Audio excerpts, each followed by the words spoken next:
Sa ating lahat mga kaibigan, muli na naman nagbabalik ang inyong lingkod, Ronde TV mo. Tuloy tayo kagad sa ating topic mga kababayan. Senator Coco Pimentel at DOJ Secretary Boying Rimulya mga kababayan ay nagkasagutan nga ito, no? Tungkol ito sa tatlong vlogger na balak nga nakasuhan ng Department of Justice dahil nga sa pag-interview kay DG Bantag mga kababayan. Alam naman natin itong si dating Bucor Chief DG Bantag mga kababayan ay wanted na nga ito sa batas, kaya itong si Secretary Boying Rimulya ay hindi nagustuhan yung pag-interview nga ng tatlong vlogger na si Banat Bay, Coach Oli at itong si Boss Dada mga kababayan, Kaya balak nga ng Department of Justice na kasuhan itong tatlong vlogger mga kababayan. Balak pa lang naman, wala pa namang kaso, Kaya itong si Senator Coco Pimentel mga kababayan ay nag-react. Iwan ko ba kung bakit nag-react din itong si Senator Coco Pimentel mga kababayan. Ito na nga mga kababayan, wag na nating patagalin. Sabay-sabay na natin itong panoorin. What is your issue, Secretary, with the three bloggers? Sino to? Hindi ko sinusundan yung mga vlogger na yun, pero nasundan ko yung issue na ipapakulong mo rin yung three bloggers. Maybe the message is really the person they interviewed a person wanted by the law. The person wanted by the law never appeared to respect the jurisdiction of our legal system. So they interviewed somebody like that. So may standing warrant of arrest po yan. But when you interview somebody like that, you're already telling the people it's okay to flout the law.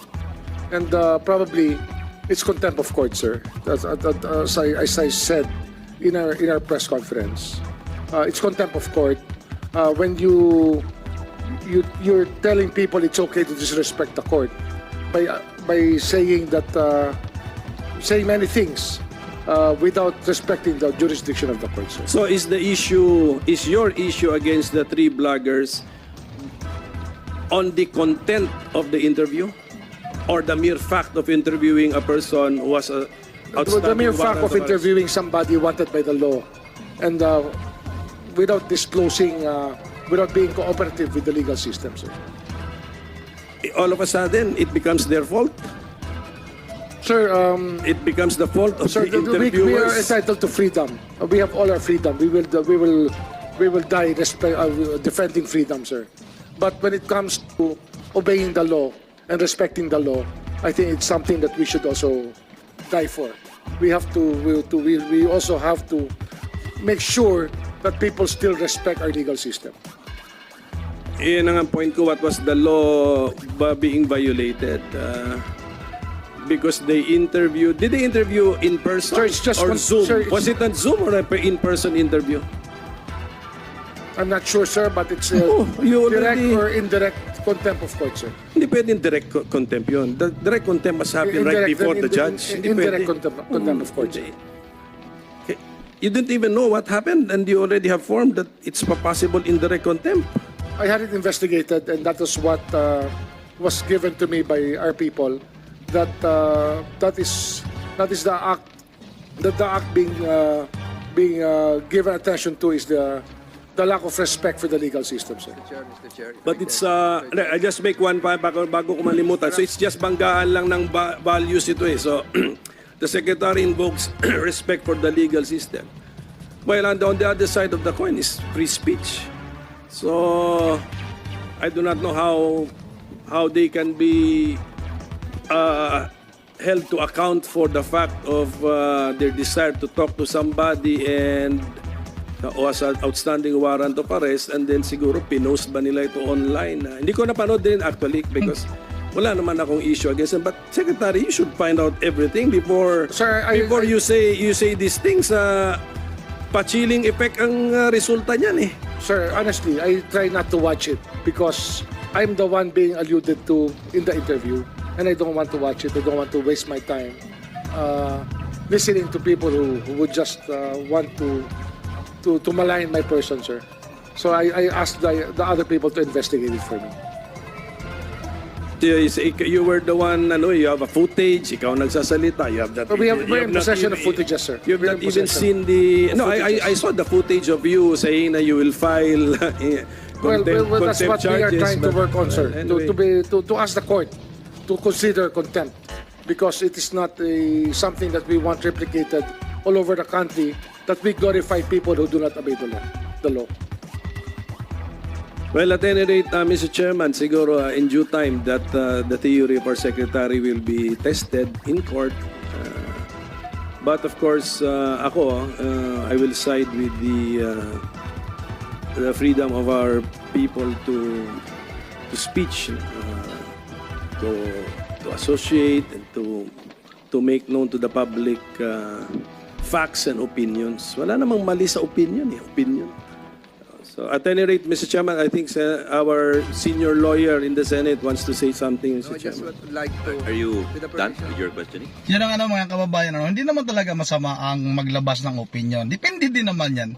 Kung sobra-sobra din naman yung opinion mo, mayroon ng pangungutya, mayroon ng parang pinagtatawanan na lang yung ating Department of Justice. Di ko naman sinasabi mga kababayan na itong sila Banat Baycots Uli at itong si Boss Dada itong Department of Justice talaga ang kanilang kalaban, kung hindi yung secretary lang mga kababayan.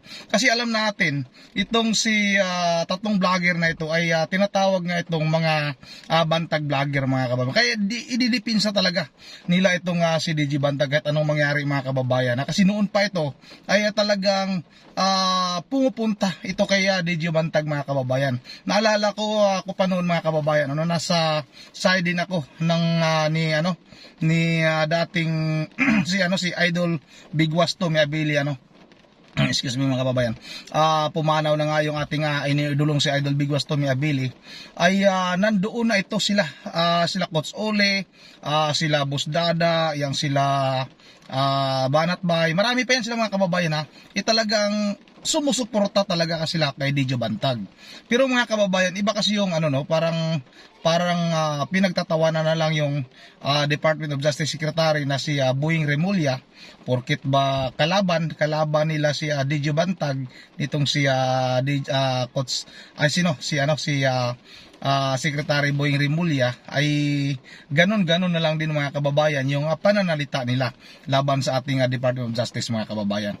At itong si Coco Pimentel, Senador Coco Pimentel, nagtanong siya tungkol sa tatlong vlogger, pero imposible naman mga kababayan na hindi niya kilala. Siyempre, pag may nung napanood na itong si DOJ Secretary Boying Remulla na yun nga balak nilang kasuhan itong tatlong vlogger, siyempre, makonfuse ka. Sino ba itong tatlong vlogger na ito?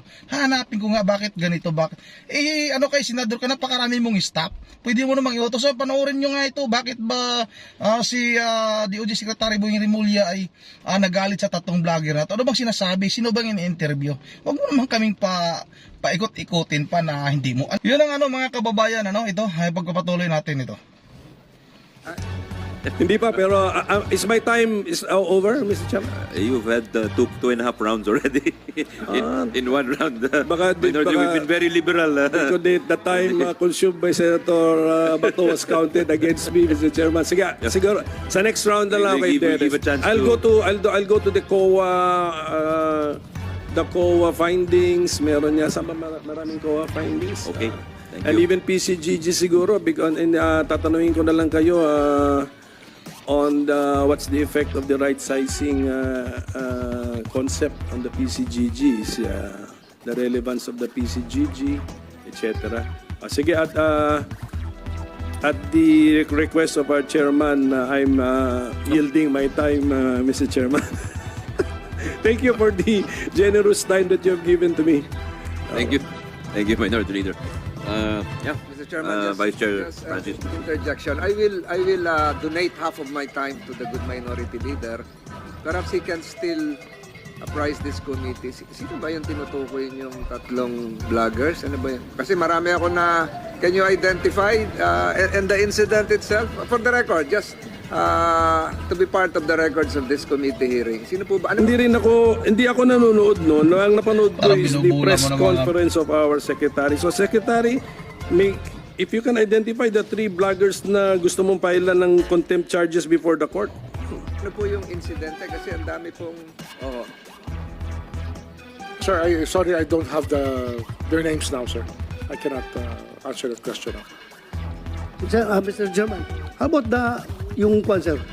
yung wanted na person na in-interview nila. The interviewee.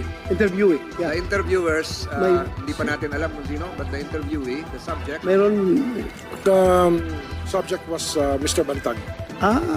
okay, okay. Thank you, Mr. Chairman. Secretary. Thank you, Mr. Chairman. You're no longer going to ask questions? I have. Yeah, go ahead. Yeah, it's your time. The minority just yielded to you and we'll go back to him afterwards. I will, as I have said, I will donate half of my time to the senior lawyer here from Cagayan de Oro. Yun ang ano mga kababayan, si Senador Coco Pimentel nga mga kababayan kinestyon, no? Yung balak nga ng Department of Justice na kasuhan itong tatlong vlogger na ito. Imposible naman mga kababayan na hindi alam naman ni Senador Coco Pimentel kung sino yung tatlong vloggers na yan. Napapanood mo yung sinasabi ng Department of Justice Secretary, tapos hindi ka mag-iisip kung sino ba ito. I-search nyo nga ito kung sino itong tatlong vloggers na ito. Bakit, ano bang sinasabi nito, ano bang ginagawa. Baka naman may kampihan ding nangyayari mga kababayan, di ba? Atay ng ano mga kababayan, si Senator Coco Pimentel, isang abogado, isang senador mga kababayan. Pero imposible namang hindi niya alam kung sino yung tatlong vlogger na yan. Pinaikot-ikot pa tayo mga kababayan. Ito naman mga senador na to, hindi pa tumbukin kung sino ba yung mga vloggers na yan, kung sino ba yung ini-interview, para naman tayong pinagluloko mga kababayan. Napakarami yung staff, hindi nyo mautos kung sino ba nga yung siya binabanggit ni DOJ Secretary Boying Rimulya. Pakicheck nyo nga yan, pakitingin nyo na bakit mainit yung usapan na yan. Yun ang mga kababayan, hindi rin tayo naniniwala na hindi rin alam ni Coco Pimentel na yung tatlong vlogger nga yun na yung sila Banat Bay at Coach Oli at itong si Boss Dada mga kababayan. Hindi naman natin sinasabi na dapat kasuhan at yun na nga mga kababayan, no, yung ating opinion hindi naman pwedeng pigilan kung sino man mga kababayan. Kung mayroon tayong sasabihin, basta wag lang naman lumagpas naman sa limit, no, yung nakakaano na tayo, pinipersonalan natin kung ano-ano na yung sinasabi natin, hindi rin maganda yun mga kababayan. Yun ang hanggang dito lang muna. Bago tayo magtatapos ay magsi-shout out muna tayo, shout out, wala tayong ngayon, walang hina ng views natin ngayon mga kababayan. Shout out kay Lods Rapido TV, shout out kay Franklin Sapden Seronde. Sa palagay ko lang ang Sukuro kulto na yan, ang nasa likod niyan ay isang mataas na ang katungkulan sa ating gobyerno. Parang sana yun, parang pagdating ng eleksyon ay sa kanya lahat nabotante, kaya siguro pinaasawa ang mga minor de edad para magparami sila ng membro at para panahon siyang manungkulan sa ating gobyerno. Hindi kaya si Ronde, sa palagay ko hindi dahil hindi talaga ako mapalagay, joke lang. Yun ang tama rin to mga kababayan, kasi nga bakit napakabata pa pilit ng pinag-aasawa nitong si Senior Aguila mga kababayan. Tama, gusto lang dumami kaagad yung kanilang nasasakupan, yung kanilang mga membro. Pag dumami kasi mga kababayan ay parang baga sa mga kababayan, magtayo na sila ng sarili nilang sariling batas, no mga kababayan, sariling sinasabi nga ni Erwin Tulfo mga kababayan, baka nagkaroon na sila ng sariling mga senador. Yun ang mga kababayan, shout out din kay Rom Aboy, Idol Rom Aboy, shout out at excuse me, may inuubo na naman tayo, umuulan lagi dito sa Bohol.